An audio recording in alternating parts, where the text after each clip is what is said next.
this video, we're going to talk about classification of matter. So what you need to know is that there are 4 states of matter. We have solid, liquid, gas, and plasma. I'm sure you've heard about these before. So basically, matter is anything that takes up space and it has a mass.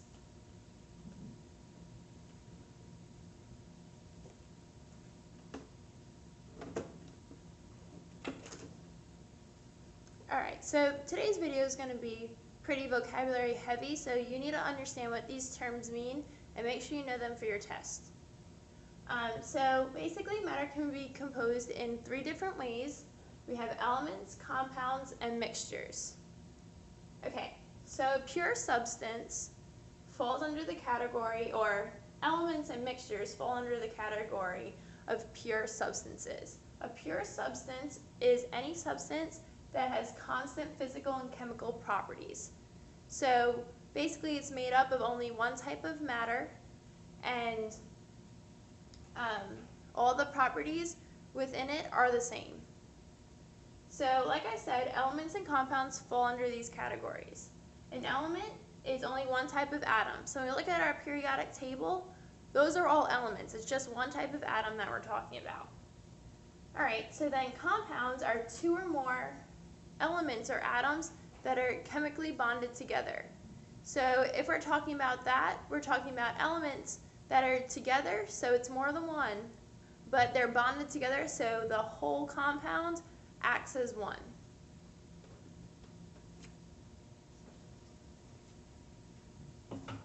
Okay, so some examples of elements are aluminum, sodium, we have nitrogen here, and we have oxygen. So if you see that we have N2 and O3, this here is called diatomic. There are 7 diatomics that you guys will be responsible for knowing. All diatomics are elements. The reason why it's elements, even though it's more than one put together, is because it is the same element that's bonded together. Here, this is ozone. It's made up of 3 oxygens. So here, we only have oxygen, so that's why it's considered an element also. So your diatomics are bromine, iodine, nitrogen, chlorine, hydrogen, oxygen, fluorine. You need to memorize these. There's a few ways that you can learn to memorize these. It's a funny word, so if you read this, it's called Brinkelhoff. So try to think of it that way, and then if you sound it out, Brinkelhoff, you can figure out all the elements that are in it. In class, I'll show you another way that you can memorize it also, but I need the periodic table to show you that. Alright, so some compound examples are carbon dioxide, ammonia, water, Ba3PO42.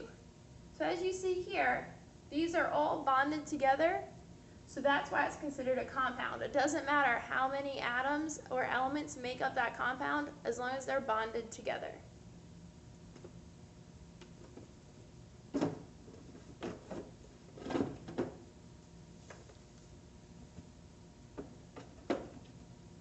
Okay, so that was pure substances, which made up our elements and compounds. Now we need to talk about mixtures.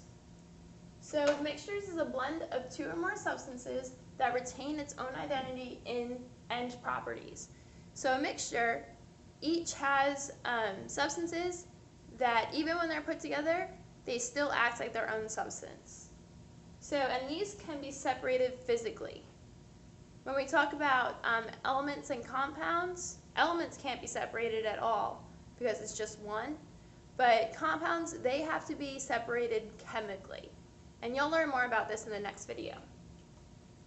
So there's 2 types of mixtures. We have a heterogeneous mixture and a homogeneous mixture. First, let's talk about a heterogeneous mixture.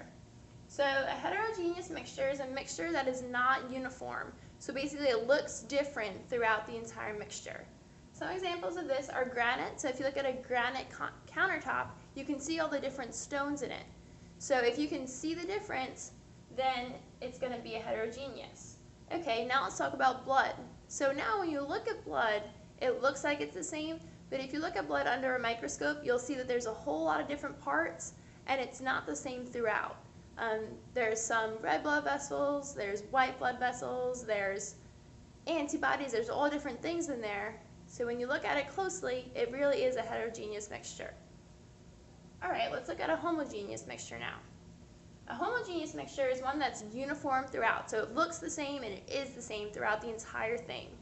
So basically, there's the same amount of each substance in every single part of that mixture. So some examples of this are air, salt water, and this here says toothpaste.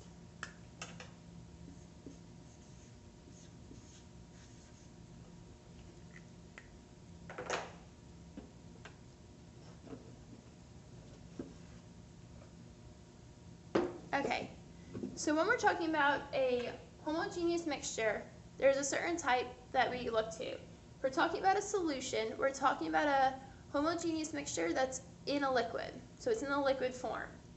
So there's a few ways in order to get a solution. It could be a liquid in a liquid, it can be a solid in a liquid, it can be a gas in a liquid. So one common type of solution that we're going to be talking about is an aqueous solution.